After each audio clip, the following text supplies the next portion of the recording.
Mwese abadukurikiranye muri aka kanya tubaramukije mu izina rya Yesu. Reka dusenge maze twige ijambo ry'Imana. Urakoze Data wa twese uri mu ijuru, neza yawe nyinshi yabanye natwe, uraturinda duhoborame, izina ryawe rihimbazwe. Wemeye ko uyu mwanya ijambo ryawe ritugeraho, ngaho kure inkomyi zose, imitima yose yigarurire kandi uriherekeresha imbaraga kugira ngo rihindure imitima, tubigusabye mu izina rya Yesu, amen. Dushimye Imana kubw'uyu mwanya, kandi nawe tugushimiye gukurikirana aho waba uri hose. Tugeze rero mu mwanya wo kwiga ijambo ry'Imana. Ijambo tugiye kwigana ni irivuga ngo kwigira ku bimenyetso. Kwigira ku bimenyetso. Tugiye kureba ikirebana n'ibimenyetso by'iminsi y'imperuka. Amazina ni Hakizimana Benoît. Tugiye kwigira ku bimenyetso. Dufite ingingo eshatu turavugaho. Iya mbere, ibimenyetso by'imperuka bitwigisha iki? Ibyo bimenyetso by'imperuka bitwigisha iki cyangwa se bitubwira iki? Icya kabiri, ibyo bimenyetso ni ibihe? Icya gatatu, umwiteguro ukenewe ni uwuhe? Izo ngingo uko ari eshatu nizo turavugaho. Ibimenyetso by'imperuka bitwigisha iki? N'icyo cyitwa imperuka turakivugaho. Icya kabiri, mbega ubwo turashaka kumenya umugambi uhishwe muri ibyo bimenyetso, dore ko harimo ibigaragara ko ari byiza n'ibigaragara ko ari bibi. Icya kabiri, ibyo bimenyetso ni ibihe? Icya gatatu, umwiteguro ukenewe ni uwuhe? Turambuye Bibiliya mu gitabo cya Matayo gice cya 24, hari ikibazo cy'inyabutatu abigishwa ba Yesu 12 bamubajije biherereye. Reka twumve icyo kibazo, noneho n'ibisubizo byatanzwe biraza kuboneka.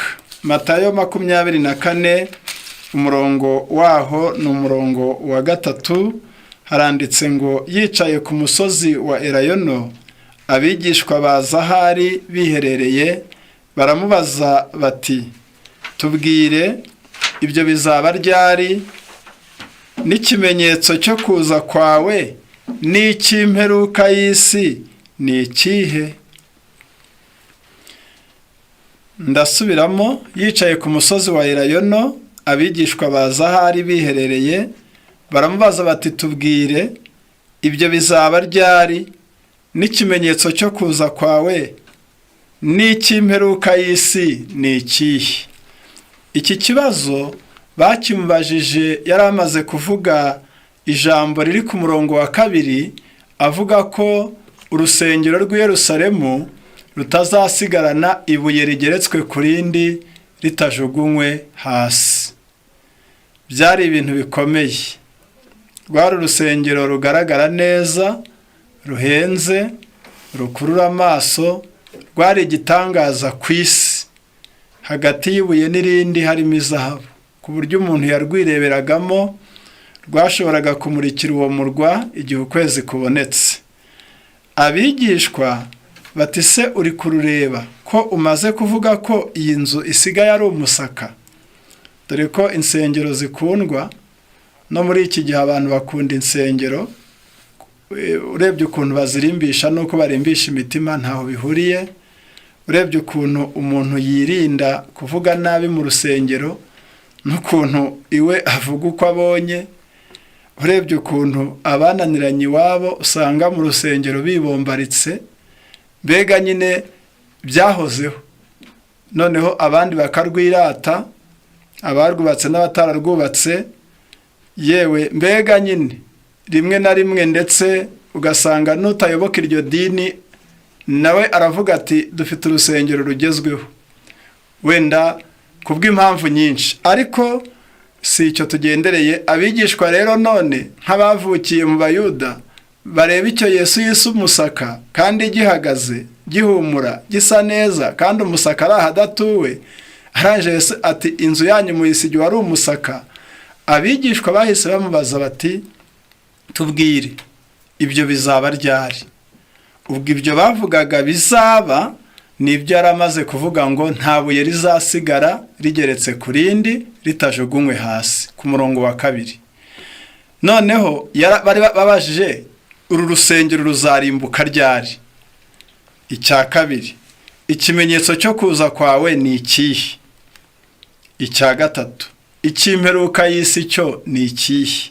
Kubigishwa imyumvire yabo y'ubuhanuzi yari iri konfi, yari ijijishije, yari ijijwe.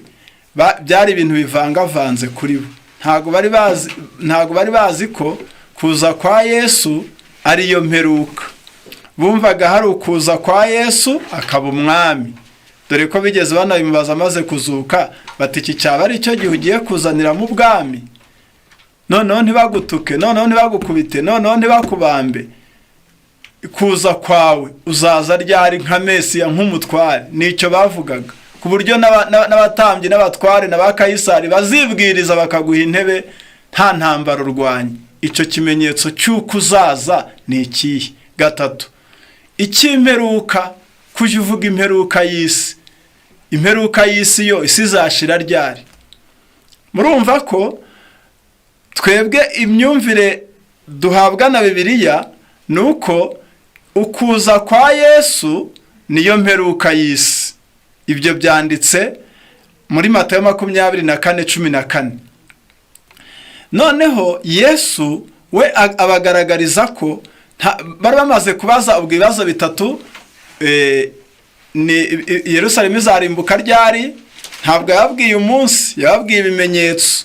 Ubu twe tubyiga Yerusalemu yarimbutse muri 70, ariko Yesu ntiyababwiye uwo mwaka. Ntabwo yababwiye uwo mwaka, ahubwo yababwiye ibizaranga ko yenda kurimbuka. Ikimenyetso gikuru yabahaye, gikuru, yarababwiye ngo nimubona igoswe n'ingabo, cyangwa se mu yindi mvugo nimubona ikizira kirimbura gihagaze ahera hari Yerusalemu, ikizira ni abanyamahanga, kirimbura ni izo ngabo z'Abaroma. Ingabo z'Abaroma zimaze kugota Yerusalemu, cyari ikimenyetso cy'uko Yerusalemu igiye kurimbuka. Abakristo bahise basohoka, abibutsira ijambo baragenda, ku buryo mu gitabo cyitwa Tragédie des siècles page 31 haranditse ngo aucun chrétien ne périt dans la destruction de Jérusalem. Nta mukristo n'umwe warimbukiye muri Yerusalemu. Twavuga ngo amen. Ni ukuvuga ngo kwigira ku bimenyetso, niryo jambo turi kwiga, kwigira ku bimenyetso. Abitaye kuri icyo kimenyetso kimwe kivuga ngo nimubona Yerusalemu igoswe n'ingabo, wenda wize Bibiliya uzagisanga muri Matayo 24 umurongo wa 15, no muri Luka 21 umurongo wa 20. Ndumva aho tuhimutse. Ibyo ni ibimenyetso Yesu yaratanze kandi byarasohoye. Uwabyitayeho ntacyo yabaye, ntiyarimbukiye muri Yerusalemu. Noneho igisubizo cyahuranije ku ngingo ya mbere, ibimenyetso bitwigisha ko Yesu ari hafi, bitwigisha ko kugaruka kwa Yesu kuri hafi, bitwigisha ko imperuka y'isi yegereje, kuko kugaruka kwa Yesu niyo mperuka. Iyo mperuka iranditse, reka tubisome muri Matayo 24 umurongo wa 32. Haranditse ngo murebere ku mutini, niwo cyitegererezo, ishami ryawo iyo ritoshye ibibabi bikamera, mumenya yuko igihe cy'impeshyi kiri bugufi. Nuko namwe nimubona ibyo byose muzamenye yuko ari hafi ndetse ageze ku rugi. Namwe nimubona ibyo byose ubwo bya bindi turareba mu ngingo ya kabiri. Nimubona ibyo byose ni ibibwirwa bareba, wowe ujye ubibona, ujye ubyumva ku koranabuhanga, ujye ubyumva ku itangazamakuru, bijya bibera ahakuzengurutse. Nimubona ibyo byose muzamenye yuko ari hafi ndetse ageze ku rugi. Ku murongo wa 36, ariko uwo munsi n'icyo gihe ntawe ubizi, naho baba bamarayika bo mu ijuru cyangwa umwana, keretse data wenyine. Uko iminsi ya Nowa yari iri, no kuza k'umwana w'umuntu niko kuzaba. Rero ibimenyetso bigendereye kutwiteguza, bigendereye kutuburira, bigendereye kutumenyesha yuko Yesu ari hafi. Tugiye mu rwa mbere rwa Petero, igice cyaho cya 4, umurongo wa 7, handitse iri jambo: imperuka yo niki? Iherezo rya byose riri bugufi. Iherezo rya byose riri bugufi. Nuko mugira ubwenge, mwirinde ibisindisha, mubone uko mugira umwete wo gusenga. Iherezo rya byose riri bugufi. Nubango imperuka ni iherezo rya byose, nibwo busobanuro. Urwa kabiri rwa Petero, igice cya 3, umurongo waho n'uwa 10, ariko umunsi w'umwami wacu uzaza nk'umujura. Umunsi w'umwami wacu uzaza nk'umujura, ubwo ijuru rizavaho, hakaba n'umuriro ukomeye, maze iby'ishingiro ibyo byose biremeshwa, bikayengeshwa no gushya cyane, isi n'imirimo irimo bigashirira. Imperuka izaza ari iherezo rya byose. Azaba ari iherezo ryo kwiga, azaba ari iherezo ryo gucuruza, azaba ari iherezo ry'imihati yo ku isi, azaba ari iherezo ryo gutunga no gukena, nta mutunzi n'umukene bizongera kubaho. Azaba ari iherezo ry'amahane, azaba ari iherezo ry'amagereza, azaba ari iherezo ry'ibitaro, azaba ari iherezo ryo kubura akazi, azaba ari iherezo ryo kwirara. Mbega iherezo rya byose riri bugufi. Ubuzima bwo ku isi bugomba guhagarara kuko turi hanze ya Edeni, noneho hakagarurwa ubuzima mwimerere Imana yari yageneye umuntu ikimurema, ari bwo buzima nyabuzima kandi butagira iherezo. Rero iherezo rya byose riri bugufi. Ngiri jambo rizima ryahumetswe ritibeshye, kandi ibimenyetso noneho n'abadasoma Bibiliya cyane, n'abadasenga, n'abaterekwa, n'abatagira bate, nibabona ibimenyetso bajye bamenya ngo burya impamvu imvura yabaye nke, impamvu ahandi iri kurimbura, impamvu abana batunaniye, impamvu imiryango iri gusenyuka, impamvu ibihugu byananiwe kumvikana, burya ni ibiri kutubwira ngo Yesu ari hafi. Kandi kugaruka kwa Yesu niyo mperuka y'isi. Ingingo ya mbere tuyimutseho. Ibyo bimenyetso bitwigisha ko Yesu ari hafi, ko iherezo rya byose riri hafi, kandi Yesu nagaruka niyo mperuka y'isi. Noneho ntukajye upfa kuvuga ngo imperuka gusa, ahubwo menya ko imperuka y'isi ni ukugaruka kwa Yesu. Ntabwo imperuka y'isi ari ugupfa kw'abantu ngo ibimera bisigare. Ntabwo imperuka y'isi ari umwuka wa oxygen uzabura ku isi. Imperuka y'isi ntabwo ari bombe atomike izarimbura isi. Imperuka y'isi ntabwo ari uko abantu bazagenda ngo bahinduke abasazi bose. Oya, ahubwo imperuka y'isi Yesu azagaruka, abakiranutsi bamusanganire, abanyabyaha bamuhunge, abatazajyana bazicwa n'ubwiza bwe. Rero uko niko iyo nkuru nziza, nubwo ari ibimenyetso bigoye bibishye ibyinshi muri byo, ariko Yesu yabigeranyije n'ibise by'umugore. Nubwo umugore abaribwa, ariko bigana kubyara. Rero Yesu nagaruka, hari abazakubita igihwereye nibyo kuko bazamubura bakarimbuka, ariko hari n'abazabyara umuzima, abazahabwa ubugingo buhoraho. Ubwo rero nuburibwe nibyo Yesu yavuze ngo ibyo bimenyetso bizaba ari itangiriro ryo kuramukwa. Ni Matayo 24 umurongo wa 8. Murumva rero ko abagowe noneho mwamumenya impamvu isi tugoye. Icya kabiri rero, ingingo ya kabiri, kuko turi kwigira ku bimenyetso. Ingingo ya kabiri, ibyo bimenyetso byo kugaruka kwa Yesu ni ibihe? reka dukomeze hahandi Yesu yasubije cya kibazo, nubwo turifashisha n'izindi nyandiko zitari muri Matayo 24 gusa.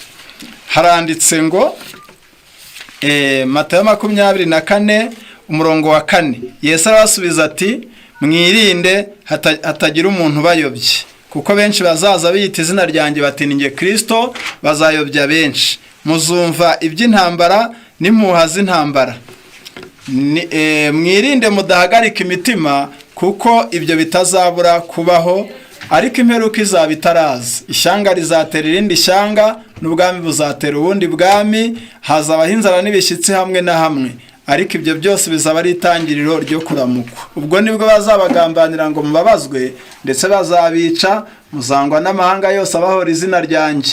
Nibwo benshi bazasubira inyuma, bazagambanirana bangane, n'abahanuzi benshi b'inyuma bazaduka bayobye benshi. Maze kuko ubugome buzagwira, urukundo rwa benshi ruzakonja, ariko uwihangana akageza imperuka niwe uzakizwa. Kandi ubu butumwa bwiza bw'ubwami buzigishwa mu isi yose, ngo bube ubuhamya bwo guhamiriza amahanga yose, nibwo imperuka izahera ku isi. Ku murongo wa 29, ariko hanyuma y'umubabaro wo muri iyo minsi, uwo mwanya izuba rizijima, n'ukwezi ntikuzava umwezi wako, n'inyenyeri zizagwa ziva mu ijuru, n'imbaraga zo mu ijuru zizanyeganyega. Ubwo murumva ko ibi ni ibimenyetso Yesu yahanuye byo kugaruka kwe. Ntabwo ari aha gusa, uzabisanga no muri Luka 21, uzabisanga muri Yesaya 24, uzabisanga mu Byahishuwe igice cya 6, uzabisanga n'ahandi henshi tutarondoye. Rero ibimenyetso byo kugaruka kwa Yesu byarahanuwe, ni ugusohora k'ubuhanuzi. Kandi muri Matayo 24, Yesu yavuze ibintu bibiri bikomeye. Yavuze kurimbuka kwa Yerusalemu kwarabaye muri 70 nyuma y'igihe cye, noneho avuga no kugaruka kwe kutari kwaba, ariko dutegereje, tutazi umunsi n'igihe, ariko tubonera ibimenyetso. Uko Yerusalemu itabuze kurimbuka, ni ibitwizeza ko n'iyi si irimo ibyago bivanze n'ibyaha itazabura kurimbuka. Noneho ibimenyetso byo kugaruka kwa Yesu birimo imigabane 4 ikomeye, biri mu migabane 4 ikomeye. Umugabane wa mbere ni ibisohorera mu byaremwe, umugabane wa kabiri ni ibisohorera muri rubanda, umugabane wa gatatu ni ibisohorera mu bihugu. Mu isi ya politiki hari ubuhanuzi buhasohorera.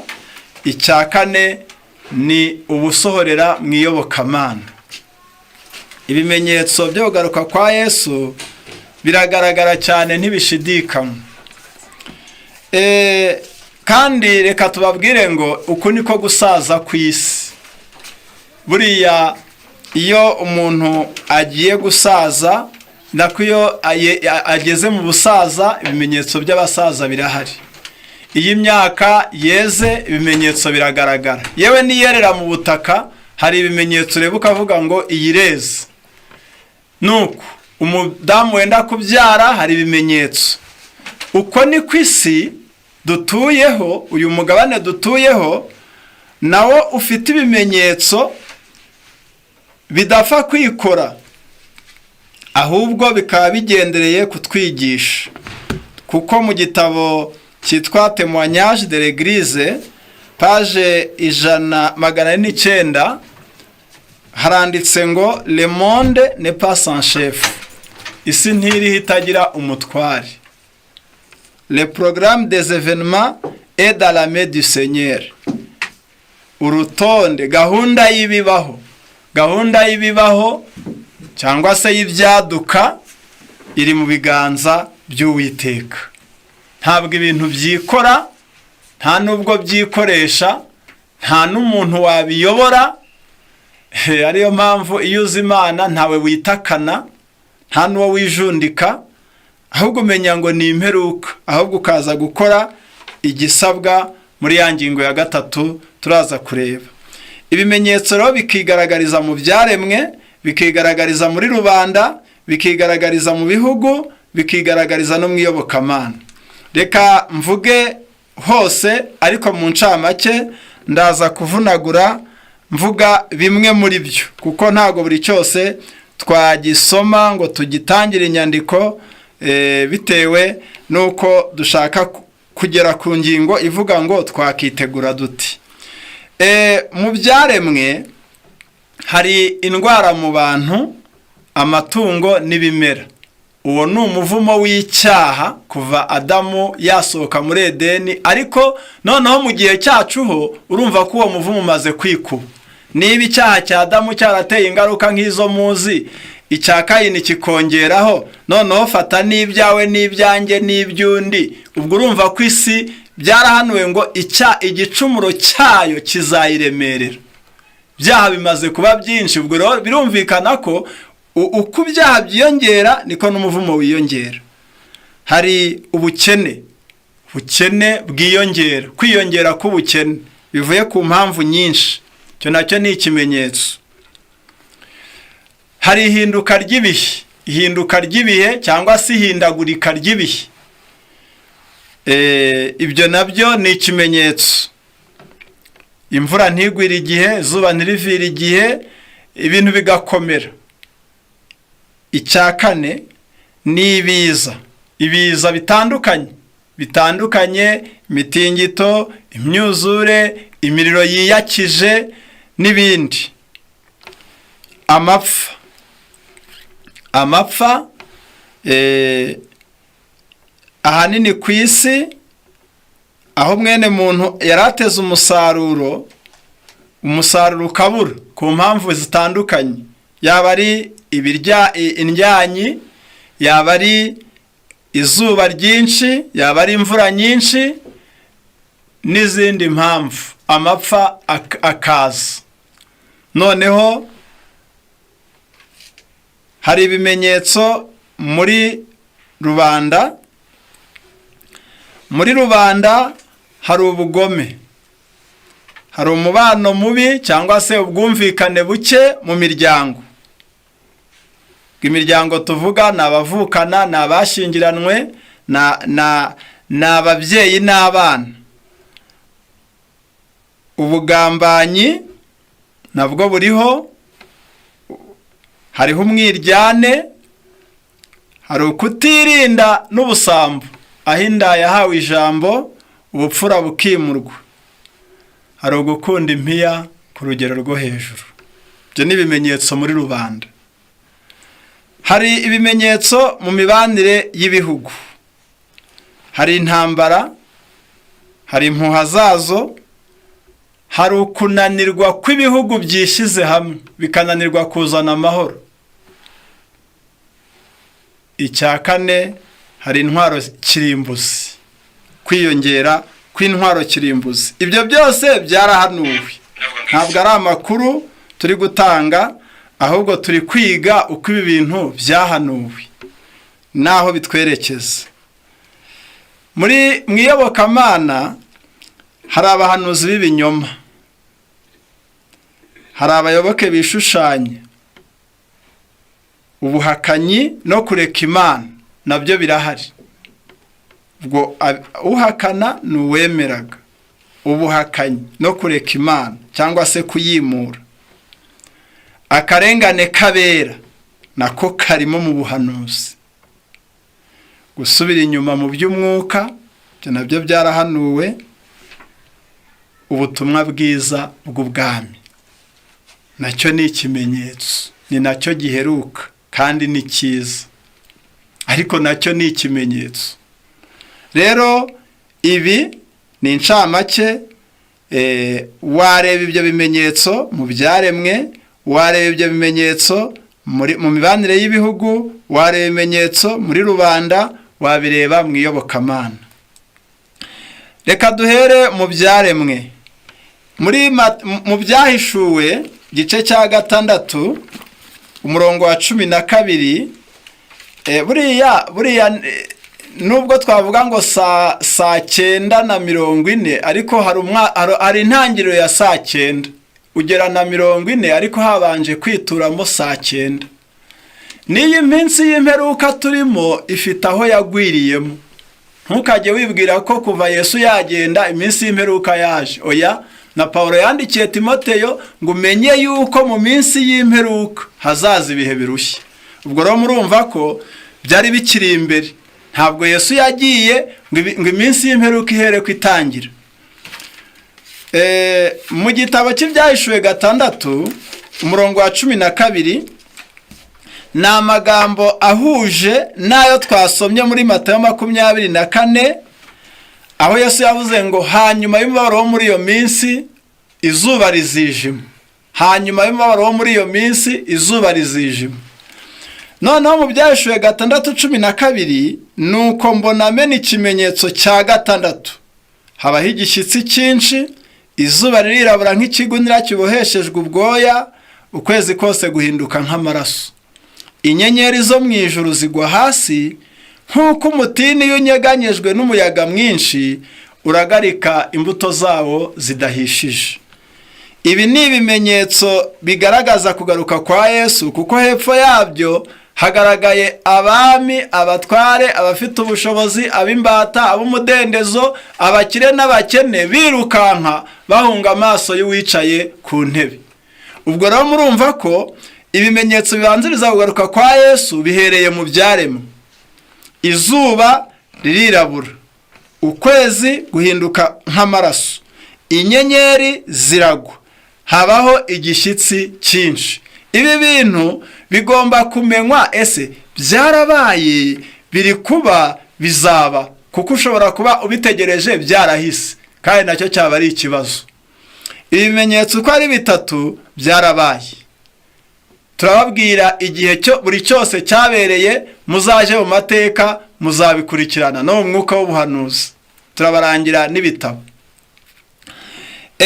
Mu gitabo cy'intambara ikomeye, icyigisho kivuga ngo integuza za mu gitondo, hatubwira ibimenyetso 2. Ikimenyetso cyabanje ni igishyitsi cy'isi, cyabaye mu mwaka w'1755, cyitiriwe Lisbonne. Lisbonne ni umwe mu mijyi yo muri Portugal. Portugal ni mu Burayi. Siho honyine cyageze, nuko ariho cyitiriwe. Cyabaye tariki ya mbere ukwezi kwa 11 mu mwaka w'1755. Cyahitanye abantu bagera mu 90,000 kandi gifata ku migabane 3 y'isi. Ubwo rero cyari igishyitsi cyahanuwe na Yohana na Yesu muri Matayo, kirahanurwa kandi kirasohora. Ubwo nubaho ugitegereje uzaba waribeshye. Cyabaye tariki ya mbere kwezi kwa 11 1755, kuko byo byarahanuwe ngo kizaba hanyuma y'umubabaro. Uyu mubabaro wavugwaga ntabwo tubijyamo cyane, ariko numubabaro nakarengane kabayeho, abantu b'Imana bazira kugira Bibiliya mu rurimi rwabo, gusenga mu rurimi rutari Ikilatini n'ibindi. Ubwo rero kamaze imyaka 1200 hafi na 60, ariko Yesu yavuze ngo kazagabanywa, iyo myaka izagabanywa kubw'intore. Noneho kagabanyijwe kagombaga gusoza mu 1798. Ubwo rero mu 1755 igishitsi cy'isi cyarabaye, kandi nyuma yaho izuba ririjima. Izuba ryijimye mu 1780, akarengane kari kamaze guhagarara, kuko Imana ari iyobora ibibera ku isi. Tariki 19 kwezi kwa 5 1780 izuba ryarijimye. Icyo nacyo kiratambuka. Ikimenyetso cya 3, ubwo umunsi wo kwijima kw'izuba ni nawo wo guhinduka amaraso k'ukwezi. Noneho tariki 19 ukwezi kwa 5 1780. Mbibutse ko murabisanga mu gitabo cy'intambara ikomeye. Ntabwo turanga ipaje kuko n'indimi zinyuranye, ni icyigisho cya 17 kivuga ngo integuza za mu gitondo. Noneho ikimenyetso cyari gisigaye ni icyo kugwa kw'inyenyeri, cyasohoye mu cya 833 hari tariki 13 ukwezi kwa 11. Icyo nacyo muzagisoma muri icyo gitabo cy'intambara ikomeye, icyigisho cya 18. Ibi rero ntimubitegereze, ni ibimenyetso ku byaremwe, nubwo haza ibindi nkabyo, ariko ibyo Yesu yavuze bitatu bikomeye byagombaga kuba byarabaye. Ntubitegereze rero, byari bije kwerekana ko isi yinjiye mu gihe cy'urubanza, byari bije kwerekana ko burya igitabo cya Daniel kigiye gusobanuka, byari bije kwerekana ko hagiye kuza ubutumwa budasanzwe bw'abamarayika batatu, byari bije kwerekana ko Imana ari iyobora ibibera ku isi, byari bije kwerekana ko urubanza rugiye gutangira mu ijuru. Byari integuza ziburira abantu, niyo mpamvu byiswe integuza z'igitondo. Rero ku ngingo y'ibimenyetso ku byaremwe, uyu munsi nawe urabona ibindi, uyu munsi nawe wakibonera ibindi. Reka dusome amagambo ari hano mu gitabo cy'ibyaduka byo mu minsi y'imperuka, maze twumve bimwe mu bimenyetso byerekeje ku byaremwe. Urupapuro rwaho ni urupapuro rwa 30. Urupapuro rwa 30 haranditse ngo Satani yanduza umwuka wo mu kirere, kandi ari we Imana ikoresha mu kutubeshaho, haba mu buzima bwa none ndetse no mu bw'ahazaza. Kandi mu mwanya duhagazemo tugomba gukanguka mu buryo bwuzuye, tukitanga mu buryo bushyitse, tukihana mu buryo bwimazeyo, tukiha Imana uko twakabaye. Nyamara kandi dusa n'abatava mu byimbo nkaho twaguye ikinya. Mana nyir'ijuru udukangure. Uwiteka ntiyigeze abuza imbaraga z'umwijima gusohoza umurimo wo kwica zikoresheje kwanduza umwuka, imwe mu masoko y'ubuzima n'imirire, zifashishije ibisigazwa n'imborera birimo imbaraga yanduza umubiri kandi yica. Si ibimera byonyine bihangirikira, ahubwo n'umuntu ubwe ababajwe n'ibyorezo biteye akaga. Ibyo ni ibitonyanga by'ibanze by'igikombe cy'umujinya w'Imana biri kwisuka ku isi, kandi ni intango ya bimwe mu byoroheje bibanziriza ibigiye kubaho mu gihe kidashize kera. Inzara zizaba nyinshi. Uyu ni umuhanuzi kazi wabivuze mu 1897 ati inzara zizaba nyinshi. Ubwo n'ubu hari abari kumva batari kubwirwa inzara, bari kuyiyumvira, uretse mu mwuka, mu gifu nta kirimo, cyangwa se bariye ariko nta bya mu gitondo, cyangwa se bariye ariko amadeni aruta ibyo babitse. Ubwo rero inzara zizaba nyinshi, ibyorezo bizahitana ubuzima bw'abantu benshi. Tugoswe n'akaga gakomotse ku mbaraga zituzengurutse z'imirimo ya Satani itagaragara, nyamara imbaraga y'uburinzi bw'Imana n'ubu ngubu iracyakora. Wewe wariye, wewe wanyweye, wewe wagiye ukagerayo, ni Imana ikirinze. Rero ibimenyetso ku byaremwe birasohora. Reka twimuke tugiye ku bimenyetso mu bihugu. Turasoma inyandiko iboneka mu gitabo cyitwa Maranatha, paje 174. Havuzwemo intambara, impuha zazo n'ibindi. Reka twumve. Haranditse ngo intambara z'amasasu mu minsi y'imperuka.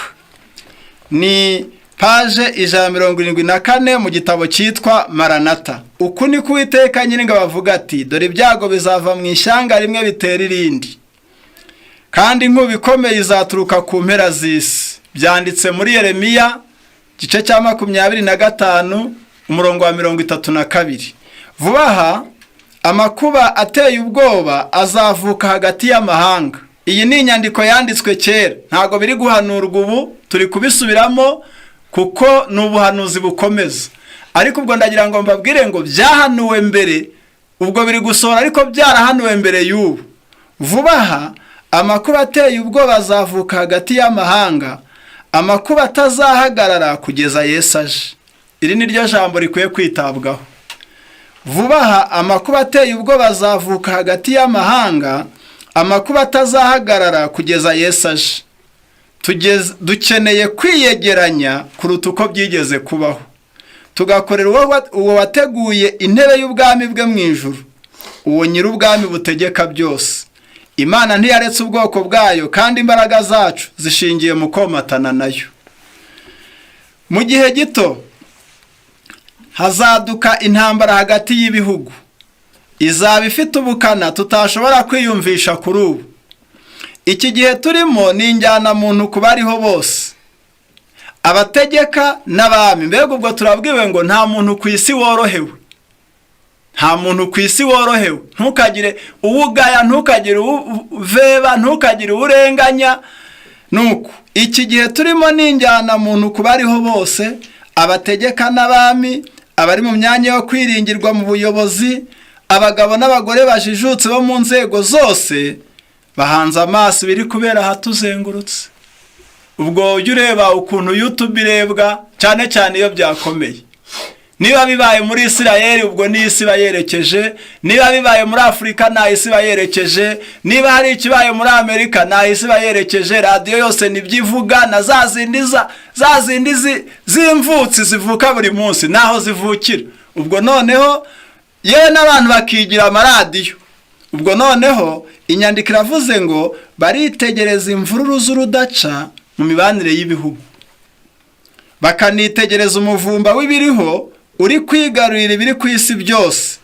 Nuko bagasobanukirwa ko hariho igiteye ubwoba kandi giheruka kigiye kubaho, kandi ku isi yegereje akaga katigeze kabaho. Imana mu buntu bwayo yaduhaye igihe cy'agahenge. Ubushobozi bwose Imana yaduhaye bukwiriye gukoreshwa muri iki gihe dukorera abari kurimbukira mu bujiji. Nta gukererwa gukwiriye kubaho. Intambara zizaca ibintu mu ipica iheruka y'amateka y'iyi si. Ibyorezo, ibyago bikomeye n'inzara bizahindura isi umwirare. Amazi y'umuhengeri azateza imyuzure. Umuriro n'amazi bizihuriza hamwe mu gutsembaho ubutunzi n'ubuzima bw'abantu. Tugomba kwitegura kwinjira mu mazu Kristo yateguriye abamukunda. Hari ikiruhuko cyo kwikingamo intambara zo mu isi. Ni ibiduteguriza ko hari aho ibyo bitazaba, twitegure kuzabayo. Rero mu bimenyetso byahanuwe harimo intambara. Bifite ingaruka ku buzima bwa muntu, bitera agahinda, bigira benshi inshike, byongera amapfa, nk'uko muzabisoma mu gitabo cy'ibihamya umuzingo wa mbere paje 231. Ibyo nabyo bigira ingaruka ku buzima bw'abantu, ariko hari icyo biba bibwira b'Imana, nicyo dushaka cyane. Nabonye umubabaro ukomeye cyane mu gihugu uruta uwo twigeze kubona. Numvise iminiho n'imiborogo itewe n'umubabaro, mbona amatsinda manini y'abantu barwana, numvise guturika kw'imbunda, gusakirana kw'abarwana n'imirwano y'abaterana ibipfunsi, kandi numva iminiho n'amasengesho by'abapfaga. Ikibuga cyari cyuzuyeho inkomere n'intumbi. Nabonye imiryango yahindutse amatongo kandi yihebye, ndetse mbona ubukene buca ibintu mu ngo nyinshi. Ndetse no muri iki gihe imiryango myinshi irakennye, ariko ubukene buziyongera. Mu maso ha benshi hagaragaraga umuruho, guhonga ndetse n'inzara. Ni igitabo cy'ibihamya umuzingo wa kabiri umuzingo wa mbere paje 231. Neretswe ko ubwoko bw'Imana bwari bukwiriye kuba buhurijwe hamwe mu mirunga yo gushyikirana n'urukundo bya Gikristo. Imana ishimwe ko yatanze umuti. Ku bana b'Imana bagomba guhuriza hamwe kugira ngo bagoboke abandi. Bakaba umuti w'isi, bakaba umunyu urinda isi kubora. Ubwoko bw'Imana bugomba kwita ku muburo kandi bugasobanukirwa ibimenyetso by'ibihe. Ibimenyetso byo kugaruka kwa Yesu biragaragara cyane ku buryo umuntu atabishidikanyaho. Kandi kubera ibi bintu, buri muntu wese uvuga ko yizera ukuri akwiriye kuba umubwiriza muzima. Ngiki cyo gukora. Buri wese uvuga ko yizera ukuri nabe umubwiriza muzima. bisobanuye ngo ni umubwiriza, ubwiriza avuze, ubwiriza asenze, ubwiriza ahindutse, ubwiriza ibimurimo abigendera abikora kandi yarabishoyemo imbaraga ze zose nka Nowa, nta rwitwazo. Rero iyo ngingo ya kabiri mu bihugu harimo iyo mivurungano. Noneho hakaza n'ikindi cyavuzwe ngo hagiye habaho agahenge, ngo ariko nyuma bikongera kuzamba. Muzabisanga umurimo wa Gikristo paje 69, ngo habagaho, ngo mu gihe runaka habagaho agahenge. 69 haranditse ngo neretswe abaturage b'isi bari mu rujijo rukomeye, intambara, imivu y'amaraso, ubutindi, ubukene, inzara n'ibyorezo nibyo byari bigwiriye mu isi. Intekerezo zanjye zikurwa kuri ibyo, nyuma hasa naho habayeho agahe gato k'amahoro. Nongera kandi kwereka abaturage b'isi, nanone nongera kwereka urudubi rw'ikirenga mu bintu byose n'ahantu hose. Ubwo rero murumva ko byari ibibazo. Hose hari imvururu, intambara, imivu y'amaraso, inzara n'ibyorezo. N'andi mahanga nayo yari yivanze muri izo ntambara no muri urwo rudubi. Maze intambara itera inzara, ubutindi n'imivu y'amaraso bitera ibyorezo, abantu bakurwa umutima n'ubwoba kubwo kwibwira ibigiye kubaho. Ibi rero ntabwo ari ibintu bipfuye kwandikwa gusa, ni ibiriho, kimwe kibyara ikindi. Ubutindi n'imivu, intambara itera inzara, ubutindi n'imivu y'amaraso bitera ibyorezo. Ubwo rero uwo ni umuvumo w'icyaha ukomeje kuremerera mwene muntu. Muri rubanda, mu rwandiko rwa kabiri rwa Korinto, rwa Timoteyo, rwa kabiri rwa Timoteyo, igice cya 3 umurongo wa 1, haranditse ngo umenye yuko mu minsi y'imperuka hazaza ibihe birushye, kuko abantu bazabikunda, bakunda impiya, birarira, bibona, batukana, batumvira ababyeyi babo, indashima, batarabera, badakunda n'ababo, batuzura, babesherana, batirinda, bagira urugomo, badakunda ibyiza, bagambana, ibyigenge, bikakaza, bakunda ibibanezeza aho gukunda Imana, bafite ishusho yo kwera ariko bahakana imbaraga zako. Abameze batyo ujye batera umugongo. Ibi ni ibimenyetso by'iminsi y'imperuka. Reka tuvuge bibiri gusa. Ijambo rivuze ngo bazaba batirinda, bazaba batirinda. Aba bantu batirinda barahanuwe, bazaba batirinda, byavuzwe muri aya magambo mu gitabo cy'ibyaduka byo minsi y'imperuka, urupapuro rwa 26 kwambuka na 7, haranditse ngo ubusambo no kutirinda. Ubusambo no kutirinda nibyo ntandaro yo kwangirika gukomeye k'ubwenge muri iyi si yacu. Ubusambo ubwo ni glutoneri, ni ubusambo mu kurya ufite umururumba, ni ukurya ushaka guhaza igifu cyawe utitaye ku by'abandi, ni ukurya utitaye ku ngaruka z'ibyo urya. Aho bamwe bakuye imvugo itari ukuri ivuga ngo nta cyica umutindi, iyo mvugo si ukuri. Niba unayivuga ubwo ni ubuswa. Nta bapfa ureba bazizinda, baza muganga, baza abahanga, baza abasiyantifike, ngo nta cyica umutindi, nawe ni kuvuga. Ubwo rero hari n'inzoga zadutse mwita icyuma, koko icyuma wakimira. Ibyo ntugakine n'ikintu kigufiteho ingaruka. Kandi ikimenyetso gikomeye cyo kutirinda ni ukubona umuntu ahendahenderwa ibimufitiye akamaro.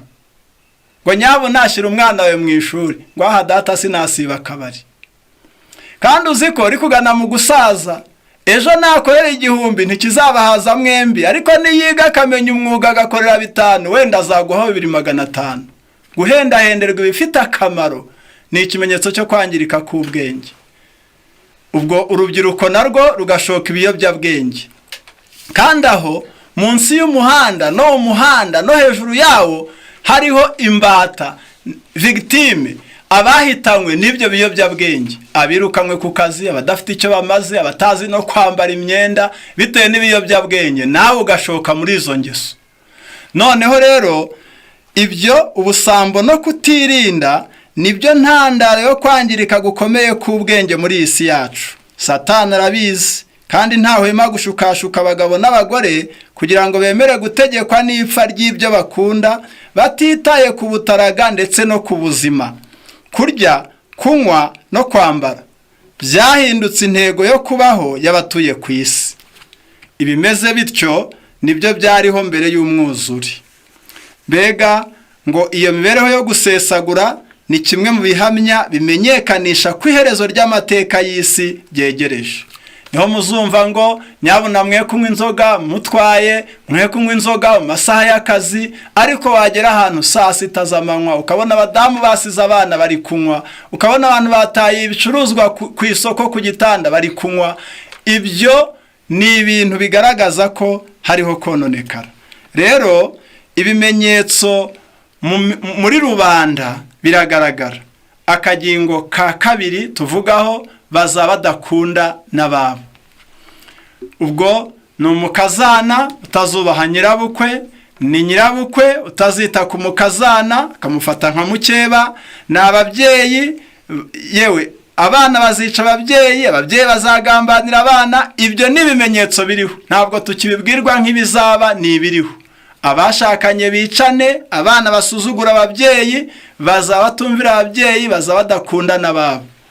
Ubwo rero udakunduwe ntagire nako kantu kitwa amaraso, urumva ko ubumuntu buba bwatakaye. Hari rero n'ibimenyetso mwiyobokamana, ni ingingo tutaratindaho, gusa uko imyanya igenda iboneka iyi ngingo tuzakomeza kuyivugaho. Ariko mwiyobokamana hari abahanuzi b'ibinyoma, hari abayoboke bishushanya, hari ubuhakanyi no kureka Imana, hari akarengane kabera kazaba karahanuwe kandi kigeze kuba.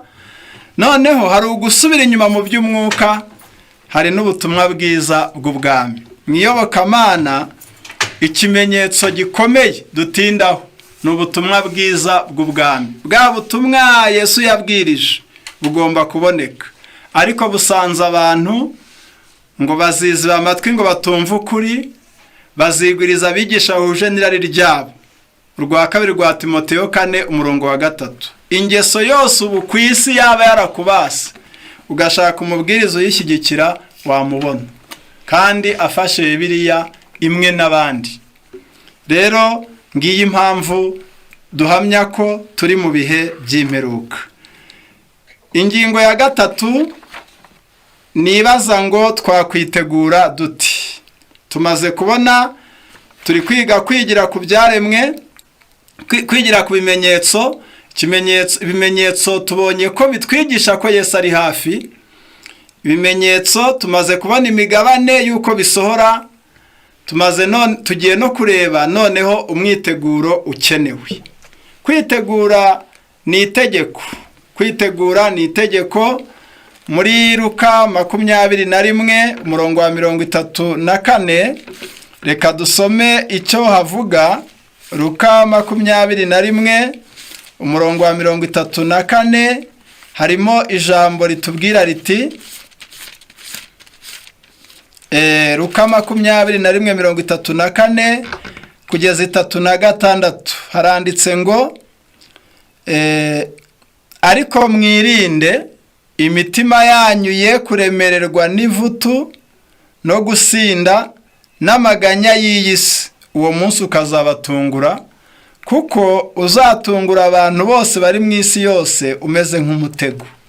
Nuko rero mujye muba maso, musenge iminsi yose, kugira ngo mubone kurokoka ibyo byose byenda kubaho no guhagarara imbere y'umwana w'umuntu.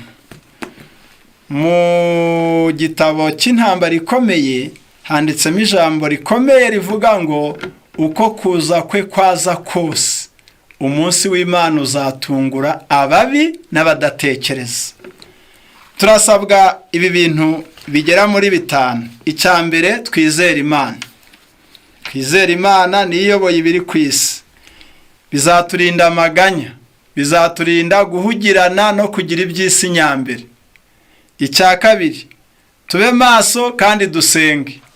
Tujye tuburirwa n'ibimenyetso, ntitukirare mu byiza, tujye tubona amahirwe no mu ngorane, tujye duhora twiteguye ko buri munsi ushobora kuba ari wo wa nyuma.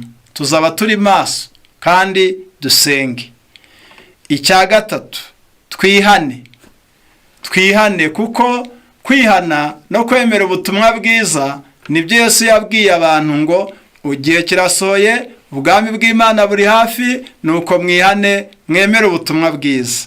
Icya kane, tuburire abandi, tugire icyo dukora kugira ngo ubu bwami bwa Yesu butebuke. Tubwirize ubutumwa, dutanga ibyacu umurimo w'Imana, tubwirize abajura bihane, abasinzi bihane, abanyabyaha bireke, duteguze abantu kugaruka kwa Yesu. Igiheruka cya gatanu, twihangane. Twabisomye ngo uwihangana akageza imperuka niwe uzakizwa. Twizere Imana, tube maso no gusenga, twihane ibyaha byacu, twihangane, tuburire abandi. Hanyuma usinziriye mu guhugirana, uryohewe n'isi, amenye ngo iryoshye ishira. Imana iduhe kwigira ku bimenyetso kandi duhe gukanguka no guhinduka bihagije mu izina rya Yesu. Amen.